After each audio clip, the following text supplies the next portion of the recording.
Leitura da profecia de Oséias. Assim fala o Senhor Deus. Volta, Israel, para o Senhor teu Deus, porque estavas caído em teu pecado. Vós todos encontrai palavras e voltai para o Senhor. Dizei-lhe, livra-nos de todo mal e aceita este bem que oferecemos, o fruto de nossos lábios.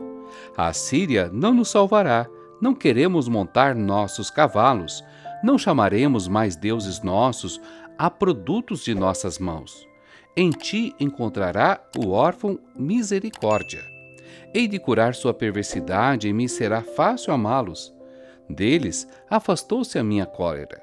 Serei como orvalho para Israel.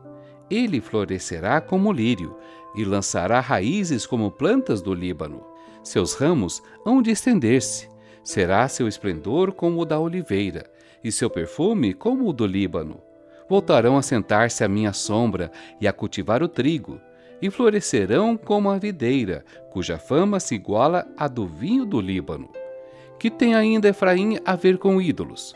Sou eu que o atendo, e que olho por ele. Sou como o cipreste, sempre verde. De mim procede o teu fruto. Compreenda estas palavras o homem sábio, reflita sobre elas o bom entendedor. São retos os caminhos do Senhor, e por eles andarão os justos, enquanto os maus ali tropeçam e caem. Palavra do Senhor, graças a Deus.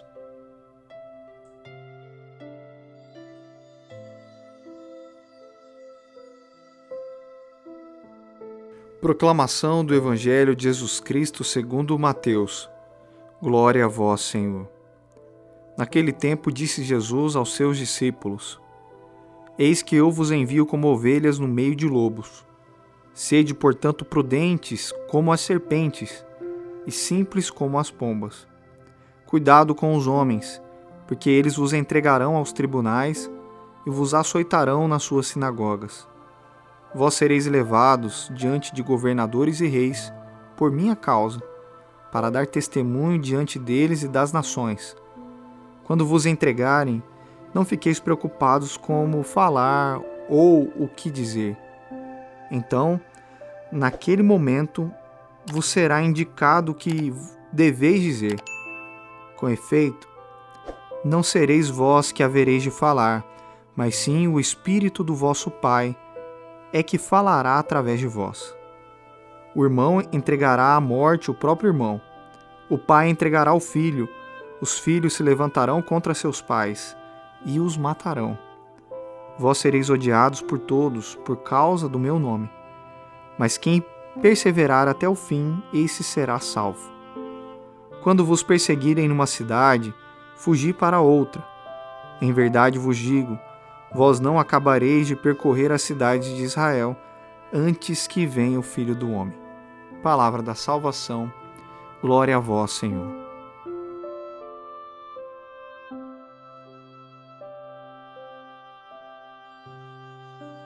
Queridos irmãos e irmãs em Cristo, imaginem-se perdidos em uma floresta densa e escura. O ar está pesado, os sons da noite ecoam ao seu redor, e cada passo parece levá-los mais fundo na escuridão. De repente, no horizonte, vocês vislumbram uma luz tênue. É distante, mas inconfundível. Esta luz representa esperança, segurança, lar. Como reagiriam? Não correriam em direção a ela com todas as suas forças? Esta imagem, meus amados, não está tão distante de nossa realidade espiritual. Muitos de nós nos encontramos perdidos em uma floresta de confusão, medo e pecado. Mas hoje, as palavras de Oséias brilham como aquela luz no horizonte, chamando-nos de volta para casa. Volta, ó Israel, para o Senhor, teu Deus. Que convite poderoso e reconfortante! Este não é um chamado de um Deus distante e indiferente, mas o apelo amoroso de um pai que anseia por reunir seus filhos. Imaginem a cena: o Pai Celestial, de braços abertos, esperando na varanda da eternidade, seus olhos varrendo o horizonte em busca do menor sinal de nosso retorno. Mas o que significa realmente voltar para Deus? Não é simplesmente dar meia volta em uma estrada física. É uma jornada do coração, uma peregrinação da alma. Oséias nos dá uma pista preciosa.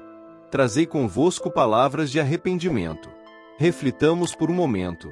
Quais são as palavras de arrependimento que precisamos levar a Deus hoje?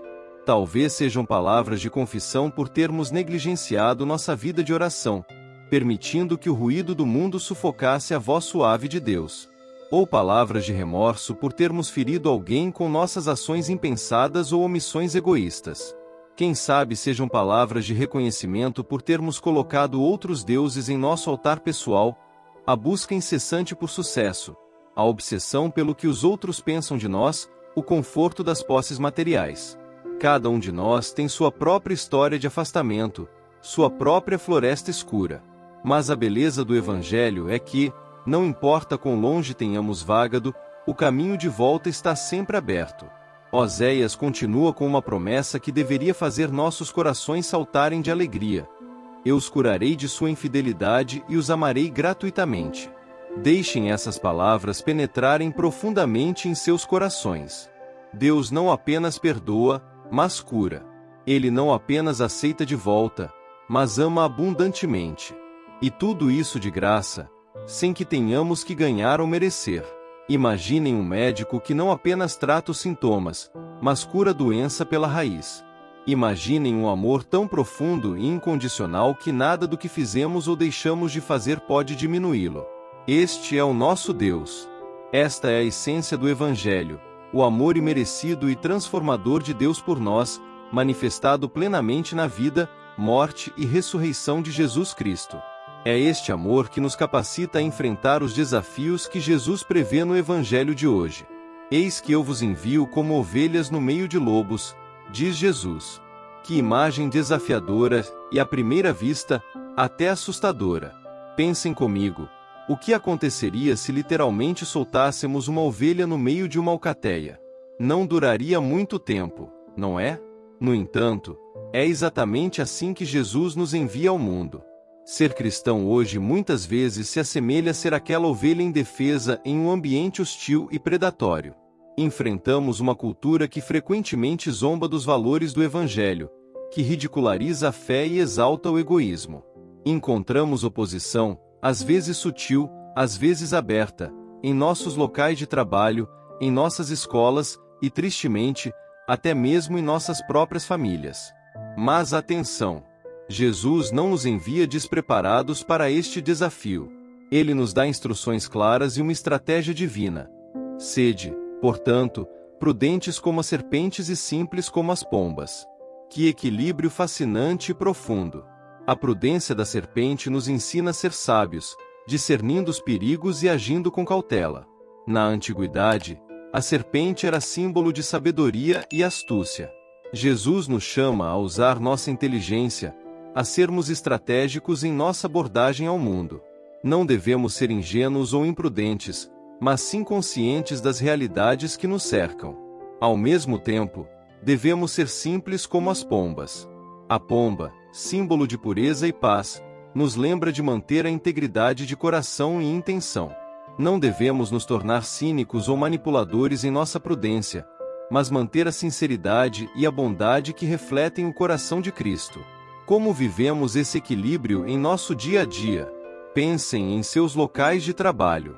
Talvez você seja chamado a ser íntegro em um ambiente que às vezes incentiva atalhos éticos ou pequenas desonestidades. Sua prudência de serpente o ajudará a navegar por essas águas turbulentas sem comprometer seus valores, enquanto sua simplicidade de pomba manterá seu coração puro e suas intenções nobres. Ou considerem suas relações familiares. Quantas vezes somos desafiados a falar a verdade com amor, mesmo quando é difícil? A prudência nos ensina quando e como falar, enquanto a simplicidade nos mantém motivados pelo amor genuíno, não pelo desejo de vencer uma discussão. Em nossas interações sociais, somos constantemente desafiados a manter nossos valores sem julgar os outros. A prudência nos ajuda a discernir quando falar e quando ficar em silêncio, enquanto a simplicidade nos mantém compassivos e abertos ao outro.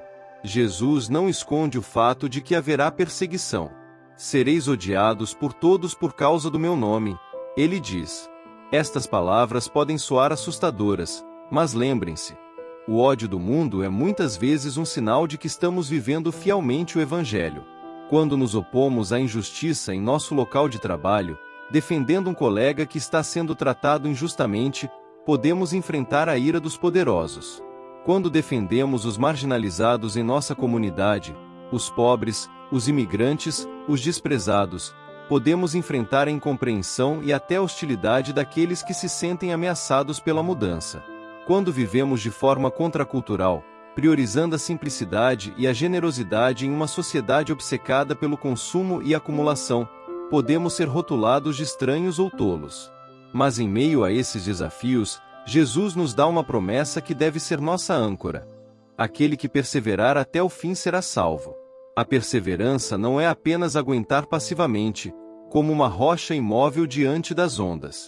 É continuar ativamente na fé, esperança e amor, mesmo quando tudo parece se opor a nós. É como o salmão que nada contra a correnteza, impulsionado por um instinto mais forte que a força das águas. Nossa correnteza pode ser o cinismo do mundo, a tentação de desistir, o cansaço espiritual. Mas somos impulsionados por algo mais forte: o amor de Cristo que nos constrange, a esperança da glória que nos aguarda. Voltando a Oséias, encontramos uma analogia belíssima que nos ajuda a entender como podemos perseverar. Serei como orvalho para Israel, ele florescerá como lírio. Fechem os olhos por um momento e imaginem uma manhã fresca de primavera. O sol ainda não nasceu, mas a grama e as flores estão cobertas por minúsculas gotículas de orvalho, cada uma refletindo a luz do amanhecer como um pequeno diamante. O orvalho não cai com a força devastadora de uma tempestade.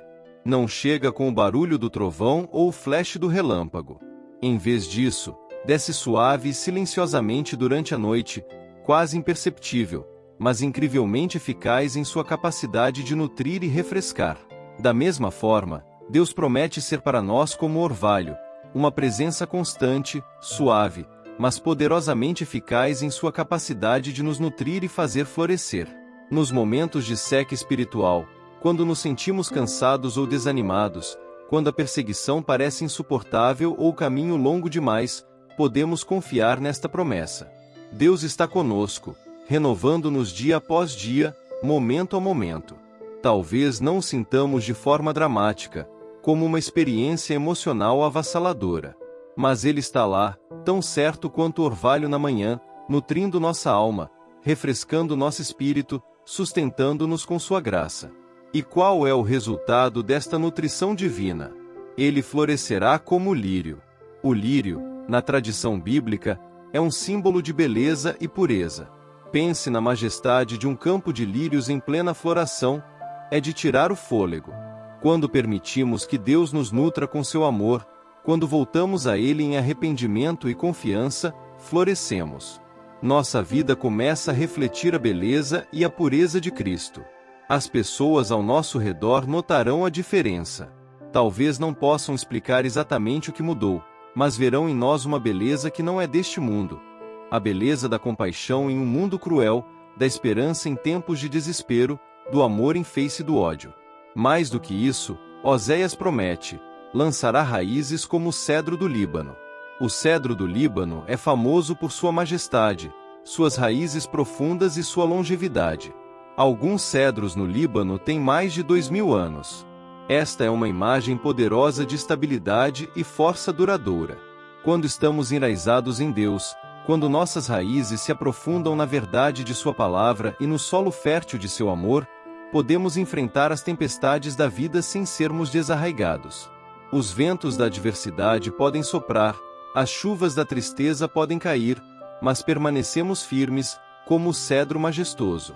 Irmãos e irmãs amados, o chamado de hoje é claro e urgente: voltem para Deus. Não importa o quão longe você possa ter se afastado, não importa quantos erros você tenha cometido, não importa quão densa e escura seja a floresta em que você se encontra perdido, o Pai está esperando. Seus braços estão abertos, seu coração transborda de amor. Traga suas palavras de arrependimento. Não tenha medo de ser honesto com Deus, Ele já conhece seu coração, mas anseia ouvir sua voz.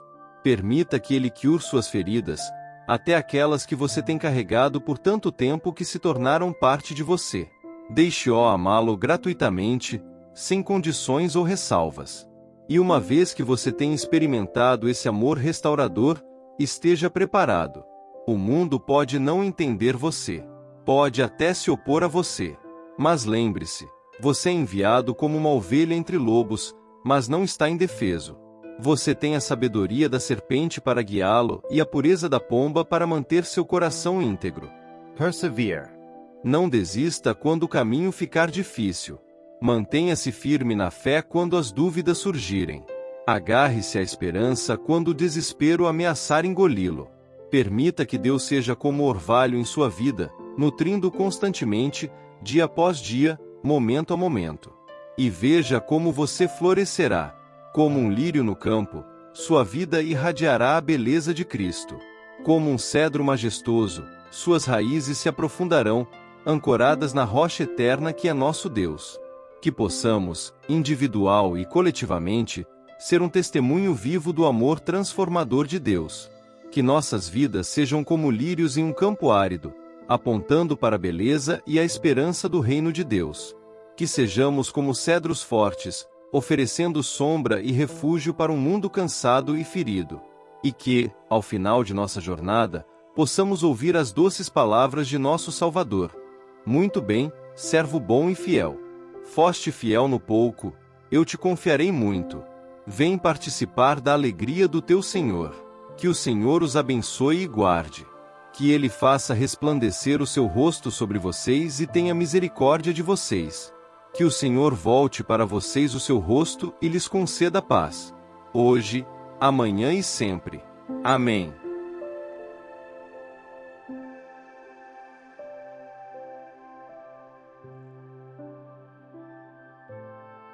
São Miguel Arcanjo, defendei-nos no combate.